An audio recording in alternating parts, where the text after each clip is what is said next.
ئەم کاتتان باش چاپتەری سی ئەلکتریک پۆتەنشیال پارت 1 پاورپۆینتەکەمان کردووە بە دوو بەشەوە بۆ ئەوەی بە باشتر بتوانین شتەکە پێشکەشکەین ئەوە چڕ نەبێتەوە. ئێوە هەمووتان لەگەڵ سێنیم دوو هێزە بکەن لەگەڵ هێزی کێشکردنە ئاشنان کە بریتە لە چی بریتە لەمە GF یەکسانە بە GM1 M2 دابەشی ئارد و چا کەمە هێزی گرێڤیتیشناڵە. هێزێکی تریش کە هێزی کارەبای چاپتەرەکانی پێشووە ناساندمان بریتە لەمە Q1 Q2 لەسەر R2 تاوان دەرەمە بارستایی ئەمە بارگێ G بریتە لە چی بریتە لە ئینتەنسیتی گرێڤیتیشنال کە یەکسانە بە F لەسەر M0 و ئیش کە هەر ئەلکتریک فیڵدەکەمانە و بریتە لە ئینتەنسیتی بڵێن بواری کارەبایی یەکسانە بە F لەسەر Q0. M0 چیە Q0 چۆتێکە تۆ هێزێکی Fت هەبێ بە شێوازە یعنی بڵێن هێزی کێشکردنە لە نێوانی دوو تەنە هەیە بە هێزێکی کێشکردنە هەیە بەرحاڵ ئەتوێ بزانیت توندیەکەی چەندەکە دێنی M0 بارگەیەکی بڵێن بارستاییەکی ئەزمموی هەڵەگری ئەیبەی لە شوێنەکە دایانی بزانین لە شوێنێت توندیەکەی چەندەکە هێزەکە دێنی دابشەکەی ئەکاتە ناوێنی جی هێزەکە دابشی ئەو بارستایە بکەی کاتە جی ئەو جیە کارۆ جیەکە هەمووتەی ناسن 9.82 لە نزیکی ڕووبەری زەوی ئەو هێزە ئەو بڵێن توندی ئەو هێزە یەکسانە بە 9.82 بۆ بڵێن توندی هێزی کارەبایی یا ئەلکتریک فیڵدەکەیش هەر بە هەمان شێوەیەک تو ئەلکتریک فیڵدێکە هەبێت لە شوێنەکە دێنی ئەچی بزانێکی توندیەکەی چەندێکە بارگەیەکێنی بارگەیەکی ئەزمموی Q0 بارگەیەکی موجبە تەبعاً تا توانێت بچووک بێ ئەبێ خێتەنەوە بوارەکە بۆ بوارەکە تێک نەدا ئەبێ زۆر بچووی بۆ بوارەکە تێک نەدا دە هێزەکە کە کارە کاتە سەری ئەی پێوی ناوێنی ئی ئەمە شێوازی پێوانی توندی هێزی کێشکردن و هێزی کارەبایی. بەڵام بزانین پۆتەنشیال ئەنەرژی کە مۆزوعەکەی ئێمەیە بە چه شێوازێکە و هەمووتان لەگەڵ کەنێتێک ئەنەرژی و پۆتەنشیال ئەنەرژیە لە ساڵانی پێشووە ئاشنان تەبعاً ئەو پاسکیلە کە سیر بەم پاسکیلە پایدەر لێ نادە لێرەوە بە سرعەت هاتووە لێرە کەنێتێک ئەنەرژیەکەی زۆرترینە کاگا بێرە ئەلکتریک ئەنەرژیەکەی بێ بە سەفەر و ئەوەیەمانە پۆتەنشیال ئەنەرژی لەرە پۆتەنشیال ئەنەرژیەکەی ماکسیمۆمە لێرەش دووبارە بەرە بێتەوە کەنێتێک ئەنەرژی و ئێرە لەگەڵ یەکتریا یەکسانن پۆتەنشیال ئەنەرژی لێرە هەرچەندە بێ لێرەشە هەر ئەوەندەیە بە لێرە ماکسیمۆمی پۆتەنشیال ئەنەرژیت هەیە. ئەمە چیە بۆ تەپۆڵکەیەکە بۆ هێزی کێشکردنە تەبانەمە بەڵام بۆ هێزی کارەباییش ئێمە تقریباً هەمان شتمان هەیە ئەمەسەر سەر کاغەز هەمان شتمانێنە سروشتیان زۆر جیاوازە سیرکەن ئەمە بارگەی موجبە ئەمە بارگەی ناقسە بواری کارەبایی لە کوێ بۆ کوێ لە بارگەی موجبەوەیە بۆ بارگەی ناقەس ئێستەکانەیە ئەگەر تۆ بارگەیەکی تێست بۆ تاقیکردنەوە بێنی لێرە دای بنەی ئەم بارگە بەرەو بچووکە پۆزیتیڤە بەرەو بارگە ناقسەکانە چی بارگە پۆزیتیڤەکان دووریەخانەوە بارگە ناقسەکان جەزبیەکەن کەوابوو ئەمە هەروەکو ئەمە وایە ینی بڵێن ئەمە پۆتەنشیالی نزمە ئەمە پۆتەنشیالی بەرزە ینی تۆ لێرە بڵێن های پۆتەنشیالە ئەمە نزمترین بچۆن لێرە تو های پۆتەنشیال هەیە لێرەشە نزمترین پۆتەنشیال هەیە لێرە بارگە موجبەکان بێن بە های پۆتەنشیال ئەنەرژی و بارگە نێگاتیڤەکانە بێن بە لاو پۆتەنشیال ئەنەرژی. تاوان هەمیشە ئەمە بارگە ئەزممونیەکەمان بارگە تێستەکەمان ئەبێ موجب بێگە ناقصبی بە عکسەوەی شتەکە ڕوەیە. ئێستا سەیری ئێرە بکەن بۆ هەر هێزێ بێ هێزا لێرە هێزەکەمان کارەباییە یان گرێڤیتیشنال جارە لێرە گرنگە ئەمانەوێ ئەو شتە شتێک جسمێک بۆدیەک لێرە بگوازینەوە بۆ ئێرە باشە ئەگەر ئێرە پۆتەنشیالەکەی UA ئێرە پۆتەنشیالەکەی UB لێرە ئەنەرژی پۆتەنشیال ئەنەرژیەکەی UA لێرە پۆتەنشیال ئەنەرژیەکەی UB جیاوازی نێوان پۆتەنشیال ئەنەرژی UB و پۆتەنشیال ئەنەرژی UA ناوانین دلتا U دلتا U بریتیە لە ناقسی کارێک کە پێویستە ئەنجام بدرێ بۆەوە ئەو تەنە لە ئێوە بگوازێتەوە بۆ B بۆچی ناقص چونکە خەز نەبێ ئەو لە ئاو بێ بۆ B لێرەوە بە ناقسی خەز نەبێ دووبارە ئیداتەوە. ئۆکەی يعني گۆڕانکاری لەو پۆتێنشیۆل ئەنەرژیە هەمیشە یەکسانە بە ناقص سی ئەو کارە یا ئەو وەرکەکە ئەنجامەدرێت. WAB ئێوە هەمووتان ئەزانن کە W یعنی W یەکسانە بەچی بەهێز کەڕەتی لادان. طبعا ئەگەر تۆ ئەمە گەر خەتێکی ڕێک بێ کاتە FL مثلا L خەتەکەمان بێ کاتە FL، بەڵام ئەگە خەتەکە بەم شێوازە بێ ئەبێت تۆ پارچە پارچەی وەرگری DS بکەی بە بچووک بچووک، هێزەکە لێرە ئاڕاستەکەیە گۆڕێ، ڕێچکەکە لێرە ئاڕاستەکەیە گۆڕێکەوە بۆ کاتە هێز دۆت DS یعنی هێز کەڕەتی ڕێچکە. ئەو کات دلتایو کە کردێ UB ماینەس UA ئەمیشە کاتە ماینەس A لە A بۆ B هێزەکە کەڕەتی DS. باشە ئێستا گەرم هێزە کارەبایی بێ ئەکاتە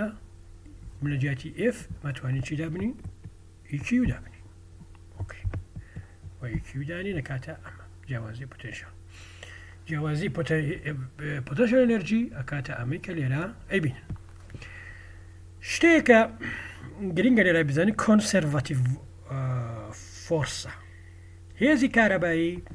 کۆنسەرڤاتیڤە. کۆنسەرڤاتیڤ یعنی چی؟ یعنی کارێک کە تۆ بە هێزی کارەبایی ئەنجامی دەی لەسەر تەنێکی دابڕاو، یعنی لە هەموو جیهان داوبڕیوە لەسەر ڕێچکەیەک، ئەو کارە لەسەر هەر ڕێچکەیەکی کە بیکەی فەرقی نییە. یعنی تۆ کاتێککە تەنێت لە خاڵی ئێوە ئەگوازیتەوە بۆ خاڵی بی ئیتر بە هەر ڕێچکەیەکە بیبێ گرنگ نییە. یعنی مەسەلەن بۆ نمونە ئەگەر لێرەوە بێ بۆ ئێرە یان لێرەوە بێ بۆ ئێرە یان لێرەوە بێ بۆ ئێرە، ئەگەر هێزەکەت کۆنسەرڤاتیڤ بێ وەرکەکە یەکشتە، تەنها پەیوەندی بە خاڵی سەرەتا و خاڵی کۆتایی وایە. یعنی پەیوەندی بە پۆتێنشیۆل ئەنەرژی خاڵی سەرەتا و خاڵی کۆتایی وایە، پەیوەندی بە ڕێچکەکەەوە نییە کە توتر چ ڕێچکەیەک هەڵەبژێری. طبعا ئەم دوو هێزە هەردووکیان کۆنسەرڤاتیڤن. لە میکانیکە توانینەمە بە ئاسانی پرۆفیان بکەین، چونکە یەک توانەکان یەک لەسەر ئارد و جایە، کێڕڵەکەی ئەبێ بە سفرەوە هینیم دەرسی ئێمە نییە. بارحاڵ هێزیشمان هەیە نان کۆنسەرڤاتیڤە، بۆ نمونە هێزی لێ خشاندن فرکشن نان کۆنسەرڤاتیڤە، ڕێک بڕی هێزەکە پەیوەندی بەو ڕێچکەوە هەیە کە تۆ هەڵی بژێری لە بینی دوو خاڵە.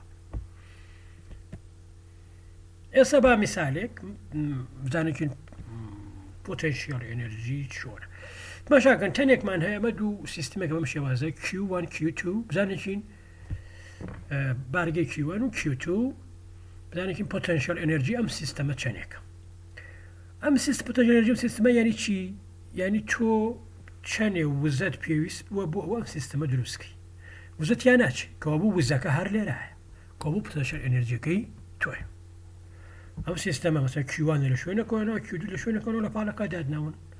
سکانە بە وزەیە هێناوتنەوە وزە خۆ نابێت یا بچێ، بە وزەکە هەر لەم ناوایە. ئێستا وای دابنی Q1 مان بڵین بەم شێوازە ئێستا ئەمە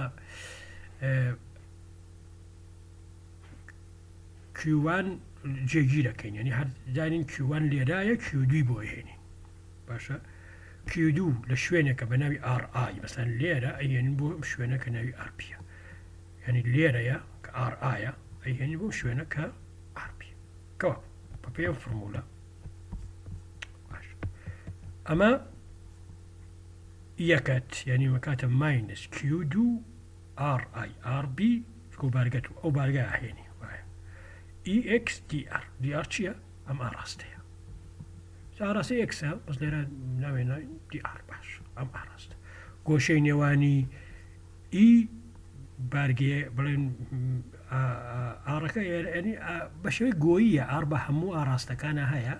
بەڵام ئاڕ و هین بڵێن ئیەکە لە یەک ئاڕاستە کەوا بوو گۆشەی نێوانیان سفرە وایتە لە جاتی ئی.DS ئەتوانین بنووسین EDS کە دیئسەکەمان ئاڕە. ئۆکەی بەم شێوازە بێ ئی داین چۆنە خۆ ئیە کاتە یەک لەسەر 4 پای ئەپسیلۆن سفر Q1 لەسەر R ئی ئەمەیە. ئۆکەی ئەکاتە Q1 لەسەر 4 پای ئپسیلۆن 0 dr r2 بۆچی Q1 چونکە تۆ Q2 یێنی بۆ لای Q1 ئەمە ئێتر یا دەفعێکە یا جەسبیەکە بەپێی نوعی بارگەکە ئەنتیگراڵی RA RB dr لەسەر r2 هەموو کەسێت توانێت ئەمەتیرا لە حەسیب بکە کاتە چەند ئەنتیگراڵی ئەمە کاتە R1 minus 2 plus 1 دابشی minus 2 plus 1 کاتی minus 1 لەسەر R باشە minus 1 لەسەر R ئێستا لە RA و بۆ RB بی حەسیبێکی کاتە 1 لەسەر RB minus 1 لەسەر RA ناکات 1 لەسەر R ئەم خۆی ماینەسێکی هەیە ئەو ماینەسی لەگەڵ ئەو ماینەس R وا کاتە 1 لەسەر RB minus 1 لەسەر RA باشە ئەمە هینەکەیەتی پۆتەنشیەل ئێنەرژیەکە کە لێرە خەز نەبێ ئاگاداری شتێک بن ئەویشەوەیە ئێمە شتێکی ڕەهامان بۆ پۆتەنشیەل ئێنەرژی نییە یعنی بڵێن پۆتەنشیەل ئێنەرژی ئەم سیستەمە بریتێرە 100 جوول فورەن ئەڵێ بە نسبەت کوێوە ئەو بە نسبەت کوێوە لە کوێوە حەسێبەت کرد ئەمە مۆزوعێکی ترە چونکە ئەگە تۆ بە نسبەت شوێنێکەوە حەسێبێکی ژمارەیەکەکە بەنسبەت شوێنێکی تر و حەسێبێکی ژمارەیە بەڵام جیاوازیەکە هەمیشە یەکشتە ئۆکەی ئێستەکانە ئێمە ئەمە جیاوازی وزەیەکە کە لەم سیستەما دروستە بێ کاتێک کە تۆ Q2 لە RA-ەوە ئەهێنی بۆ RB باش بەڵام ئەی ئەگە RA لە ئینفینیتی بێ زۆر دوور بێ ئەو کاتێک 1 لەسەر RA کاتە سفر ئەوەی مێنێتەوە مە 1 لەسەر 4 پای ئپسیلۆن سفر Q1 Q2 1 لەسەر RB لە ئینفینیتی ئێمە هەمیشە وای دانێن کە پۆتێنشیەل ئێنەرژیمان سفرە کەەوە بۆ میشەکەین بە سفر ئەمە بێ بە سفر چونکە RA بوو بە ئینفینیتی ئەمش یانە بێ بە سفر چونکە وتمان لە ئینفینیتی ئەڵێن پۆتێنشیەل ئێنەرژی سفرەکەەوە بۆ کاتە UB 1 لەسەر 4 پای ئپسیلۆن سفر Q1 Q2 1 لەسەر RB بەڵام ئەمە خۆ لە جیاتی UB توانین بنووسین UR لە جیاتی 1 لەسەر RB توانین بنووسین R ئەمە بوو بە پۆتەنشیەل ئێنەرژی بۆ سیستمێکی دوانی کە مەودای نێوانیان R ئەگەر سیر بگەن هەمان شتمان ئێمە لە هینە هەیە لە گرێبەتشنە هەیە بەڵام ناقسە بەڵام لێرە تۆ ناقس و زای دەدانەوە بۆچی چکو بند لەسەر Q1 Q2 M1 و M2 هەمیشە پۆزیتیڤن و ئەنرژیە کە لەویا خەز نەبێ حتمما نگەتیڤە بەڵام لێرە ئەمە Q1 نتوانێت پۆزیتیڤ بێ Q2 توانێت نگەتیڤ بێ ئەو جارە ما بێ بە نگەتیڤ و جای پۆزیتیڤ یعنی بەم شێوەزە نگەتیڤ پۆزیتیڤەکەی بەندە لەسەر Q1 و Q2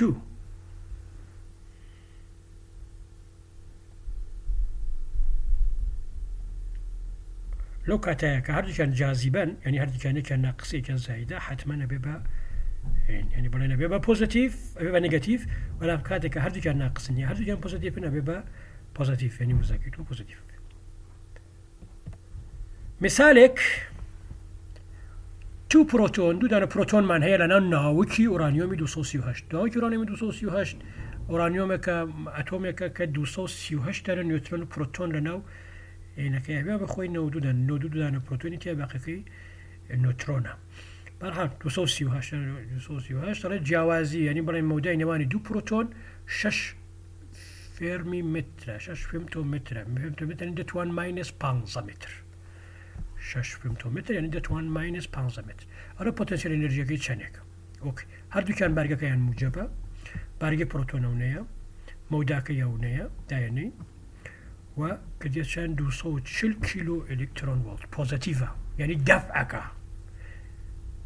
ئەم سیستەمە زۆر نانستەیبڵە ئەبێت دەفعیکە پۆزیتیڤ بوو یعنی سیستەمەکە نانستەیبڵە یعنی جێگیر نییە بەڵام ئەی بۆچی لێک بڵاو نابێتەوە لێک بڵاو بێتەوە هەنە لە پرۆتۆنەکان بەهۆی وزەوە دێنە دەرەوە بەڵام هێزێکی گەورەتر لەوی هەیە کە پێڵێن سترۆنگ فۆرس وەزاڵە بەسەرم هێزە ئەم هێزە بەس نییە بۆ ئەوە زاڵبی بەسەر ئەم موزەیە بەس نییە ئەم موزە دافعەیە بۆ ئەوە زاڵبی بەسەریە ئاگادار بن هەر کاتێ پۆتێنشیەل ئێنەرژی تۆ پۆزیتیڤ بوو ئەنێ سیستەمت بە زۆر ڕاگرتووە دوودانە بارگەی موجب یا دوودانە بارگەی نگەتیڤ فەرقی نییە لە پاڵێک ڕابگری بە زۆر ڕای بگری پۆتێنشیەل ئێنەرژیەکەیشیان پۆزیتیڤە بەڵام بارگەیەکی موجب بوو بارگەیەکی نگەتیڤ پۆتەنشیەل ئەنەرجیەکەیان نگاتیڤە بە کەیفی خۆیان پێکەوەن پێویست ناکات هێزێ بەکاربێنی بۆوە لە نزیکی یەک ڕان بگری بەردەوام بێک نزیکە بنە ئەگەر تۆ کۆمەڵێ بارگە و هەبێ یعنی لە جاتی یەک بارگە لە دوو بارگە بوو سێ بارگە و هەبێ بەم شێوازەیە یعنی پۆتەنشیەل ئەنەرجی دوان دوان حەسێب یەکەین کە هەر ئەم فۆرمولە بەکارەهێنین بەڵام دوان دوان حەسێب یەکەینی تەرجم مودای دووری نێوانم دوانە ئار1 دووە مودای دووری ئەم ئار2 سێ ئەمە ئاکسەیە بەم شێوازە توانی سێ دانە بنووسی چونکە ئەنەرجی سکالەرە پێکەوە کۆبنەوە ئێستا بڵین لەم وێنەیە ئار1 و ئار1 و ئار1 ئار2 سێ یەکسانن بە 12 سانتیمتر هەمووی 12 سانتیمتری ئۆکەی بارگەکان بەس بەم شێوازن زائد کیو ناقص 4 کیو زائد کیو تشکە زائد 2 کیو بەڵام کیو خۆشیانەکە 150 نانۆ کۆلۆمبە نانۆ کەسان دەتوان ماینەس 9 ئۆکەی ئێستا یو بە پێم فۆرمولە حەسێ بکەین بەڵام ئەگەداری زائد و ناقسەکانی بن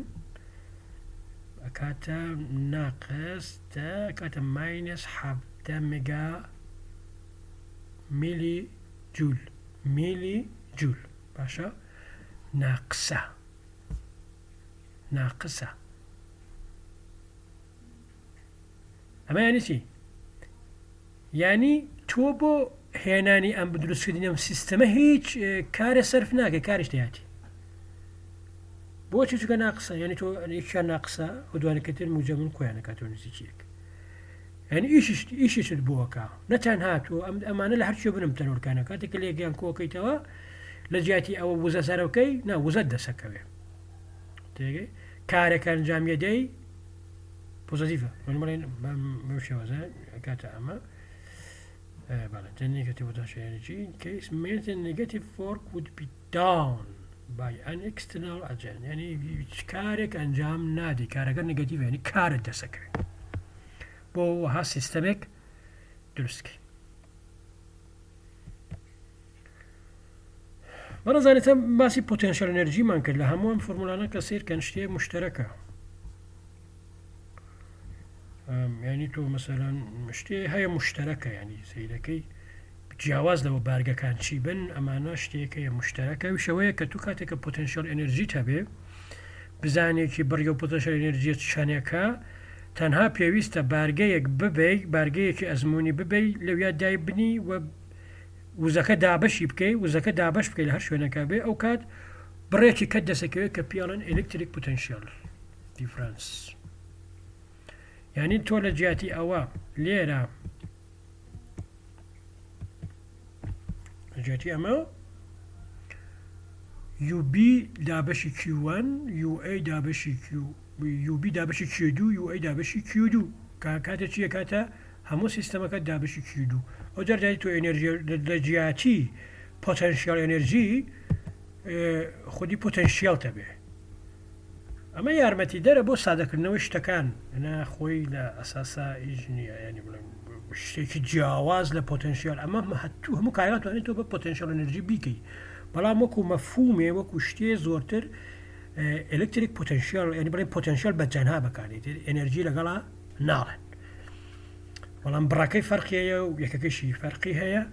یەکەکەی بریتێ لە 1 ڤۆڵت 1 ڤۆڵت یەکسانە بە 1 جوول لەسەر کۆلۆمبۆچی ئەمە خۆی پۆتەنشیەل ئەنەرژی بە جوولە پێورە دابەشی Q0 کاتە 1 جوول لەسەر کۆلۆمبیتر ئەو وەختەکانی ئەگەر لێرە ئەمە دلتاییوە وانە ئەمە دلتاییوە ئەوە دلتاویە ئەسکانم Q0 بکار بکە بە Q هەرباهینەکەمان بکە ئەو کات دلتاییو هەمیشە یەکسانە بە Q کاراتی دلتاوی جیاوازی لە پۆتەنشیەل کاراتی بارگەیە کە لەو پۆتەنشیەڵە هەیە یەکسانە بە گۆڕانکاری لە پۆتەنشیەل ئەنەرژی با بە میسالی ئەمە زیاتر ڕوون بکەینەوە ئالفا پارتیکڵ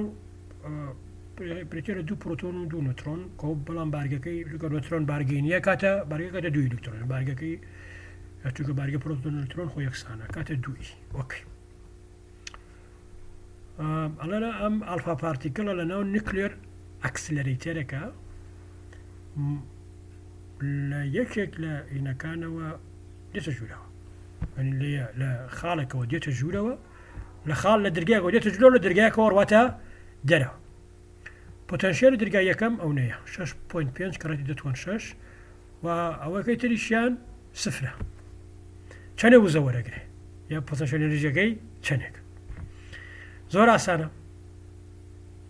ئەنی چەند این پۆتەنشیێل چەندێک لە گۆڕان لە پۆتەنشیێل ئەنرژیەکەی دروستە بێ ئەوەتە ئەکاتە تۆ لە جیاتی دلتا یو ئەوە دانیتە دلتا یو کە دلتا یو یەکسانە بە QVB ماینەس دلتاوی ئۆکەی لە جیاتی کیوزای دوو دانین لە جیاتی VB بڕەکەی دانین و لە جیاتی VB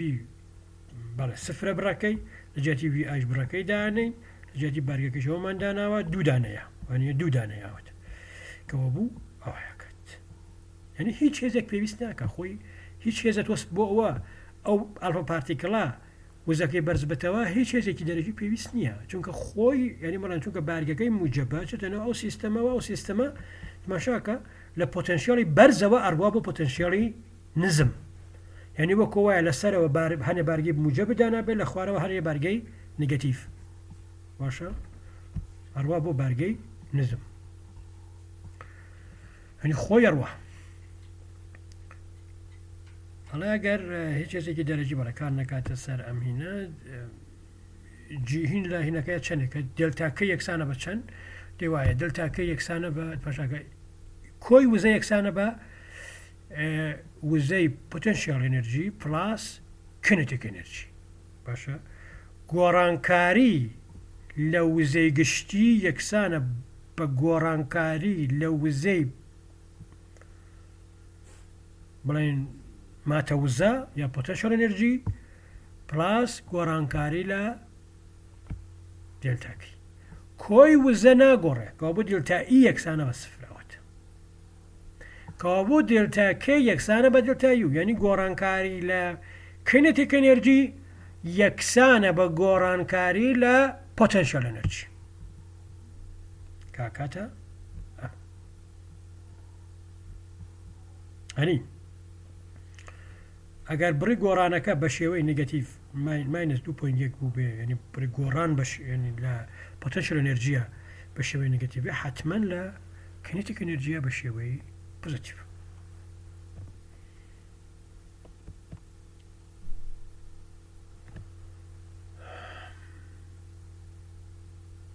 شتێکی زۆر گرنگ لێرە هەیە بزانێکین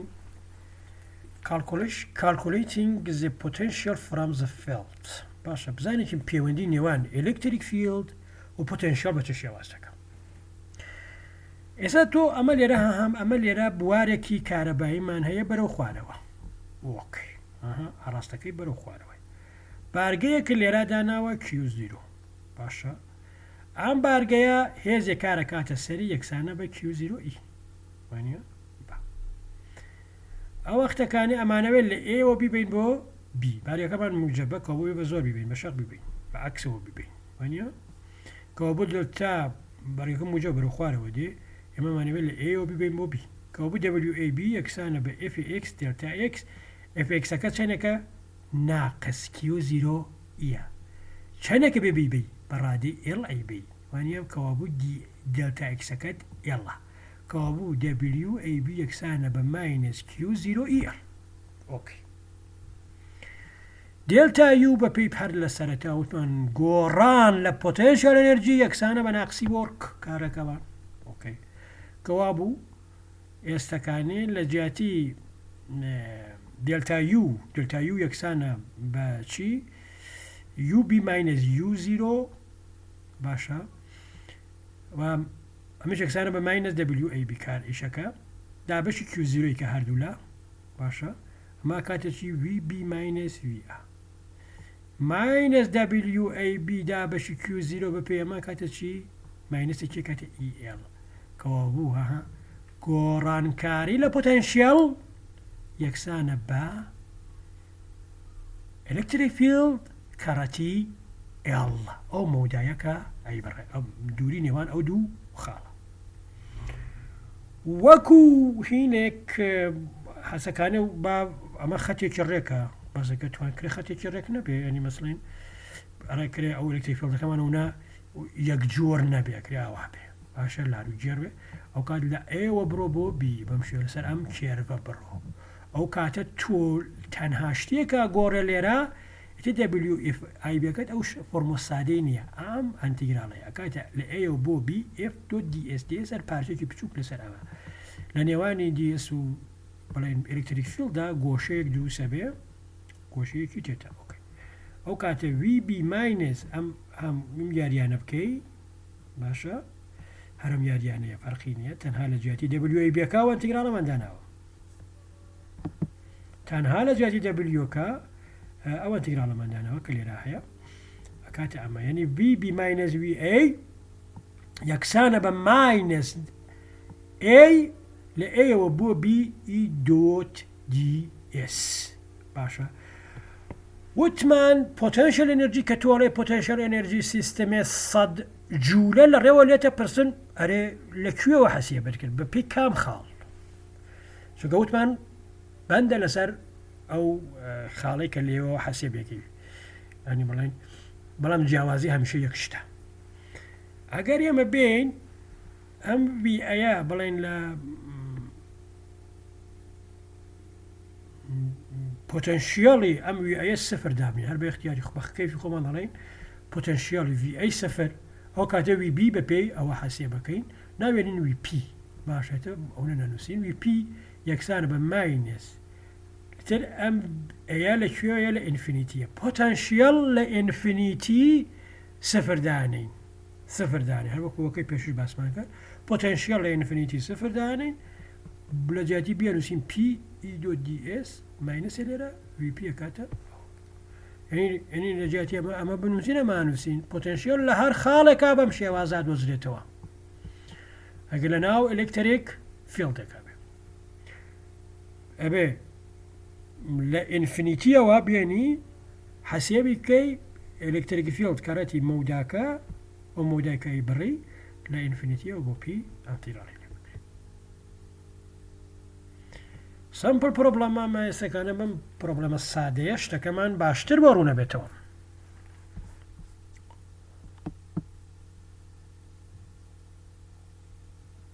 ئۆکەی دوو دەقیقەیە تەلەیڵین بتانی سەعاتە ڕۆمان لە ئێوە ئاڕۆین بۆ بی بەڵام ڕێک ناڕۆین ئاوا ڕۆین باشە ئەلکتریک فیلدەکەشمان بەرەو خوارەوەیە سەرەتا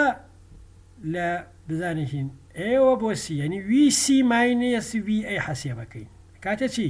کاتە E.DC لەکوێوە لە ئێوە بۆ C EDS چ گۆشەیە لەگەڵەکە دروستەکان تماشاکە ئەگەر ئەم گۆشە تێتابێ ئەم گۆشە کاتە پای ماینس وکەم تێتابێ ئەمش تێتایە کاتە پای ماینس تێتە DS بەرەو سەرەوە ئاڕۆین گۆشەیەکە لەگەڵ یا دروستیەکە پای ماینس تێتایە لەگەڵ هێزەکەمان کە بە Q0 ینی بڵین و هێزەکەی دانەوە بەس فەرق ناکە یەکە و هێزەکە شتێک فیلدەکەوی هێزەکە یەک گۆشەیان هەیە پی ماینس تێتا باشە کۆساینی پای ماینس تێتای شەرەکاتە کۆساینی تێتا لە سفرەوە بۆ لە ئێوە بۆ C ئەم درێژیە لە ئێوە بۆ CDS باشە ئەمە ناو بنین AC درێژیەکەی ناسەرم ئەم خەتی AC درێژیەکەی هەرچەنە بێ بەڵام خەتە ئەگەر ئەمە تێتابێ ئەمە ئەگەر L بێ درێژی ئەمە یەکسانە بەچی بە L دابەشی کوسانی دەدرێت کوسانی تێتا کاتە L لەسەر ئەم درێژی ACە A تا C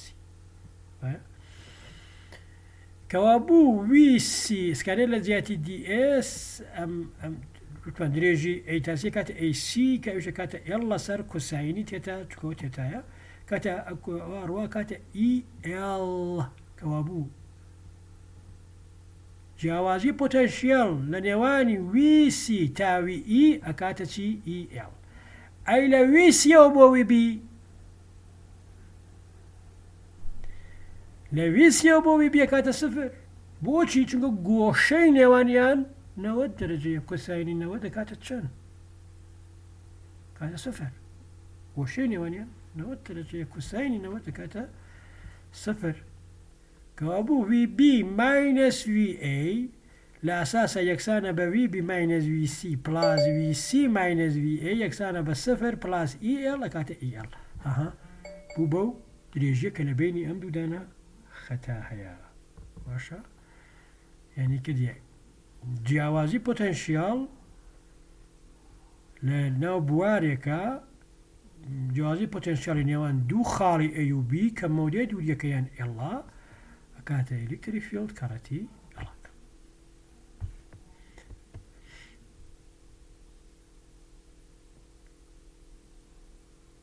هەمیشە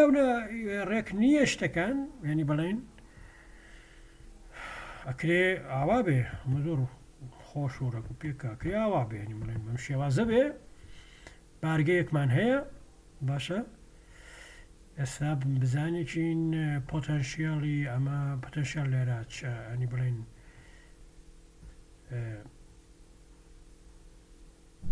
ئەمە بە چ شێوازێکە باشە ینی بەعام VB minus VA کاتە چیە کاتە ئەکە بە شێوەی ڕەدیال بێ ڕەدیال بە ڕەدیاڵە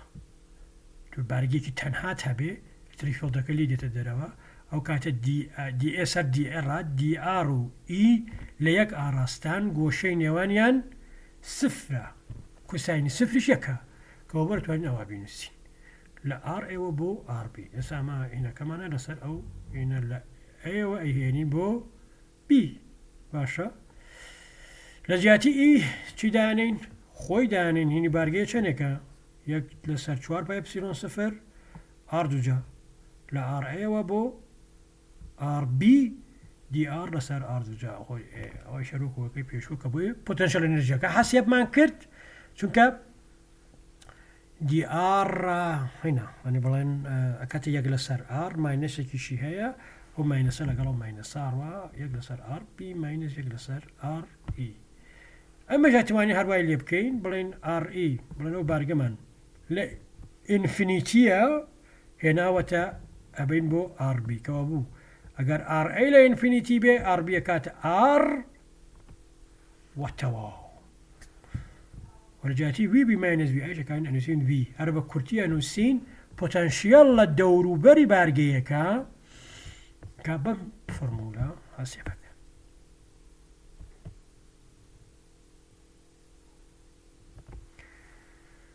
magnitude of an isolated positive point charge for the ئاسانێتە خۆتان توانین دایونێن بارگەکە دۆزیتەوە پۆتەنشیالەکەی پیاوی سۆبی سۆڵتە بارگەکە دۆزیتەوە کاتە 2 نانۆ کۆڵۆم ئێسەکانی ئەمێتریاڵێ what is the electric potential at the surface of a gold nucleus ناوکی بڵێن gold ئاس هین زێر ناوکی زێر وەکو ئلمنتە مەبەسمەنە ئەلە ڕەدیۆسەکەی ئەوەندەیە و لەسەر ڕوو نامبەرەکەی تەوان 79 لەسەر ڕووبەرەکەی پۆتەنشیالەکەی چەندێکە حەسێبیەکەی هات گۆیەکە ڕەدیۆسەکەی ونەیەتر شتێکی ئاسانە بەڵام چەندانی هەیە 79 دانە پرۆتۆنی تێدایە ناو گۆڵدا ئەو 79 دانە پرۆتۆنە کەرەتی بارگەکە یەکەیت و ئەوەیش کە 4 پێ کاتە نۆکەڵی دەتوانەوە ئەوەش کرێت چەندێک پۆی 6 کەرە دەتوان 7 کۆلۆم پۆتەنشیالێکی گەجار گەورەیە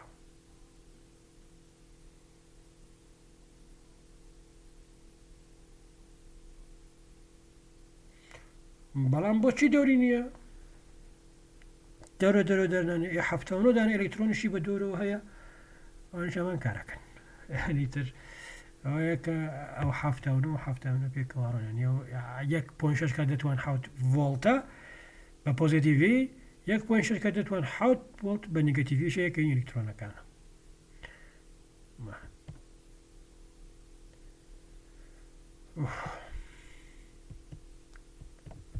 ئۆکەی ڕاگرین لای سلایدی ئەمەش بڵین ینی بڵێن پۆتەنشیاڵی بۆ کۆمەڵێ بارگە هەر پرەنسیپلی سوپەرپۆزیشن بەکارێن کۆمەڵە بارگەەوە بزانێت بتەوێت لە بزانی لە پۆینتێکە هینەکان چەندێکە پۆتەنشیاڵەکان چەندێکە دانە بەدانە کۆیەکەیتەوە ئەم ڤێکتەریش نییە وەکو ئەلکتریک فیلدەکانمان کرد لە چاپتەری دوو چاپتەرە وڵاترا کۆ کردەوە و ڤێکتەرمان کۆ کردایەتەوە نام ژمارە ئەوت بۆ کۆمەڵی بارگە هەرچەند بارگە هەبێ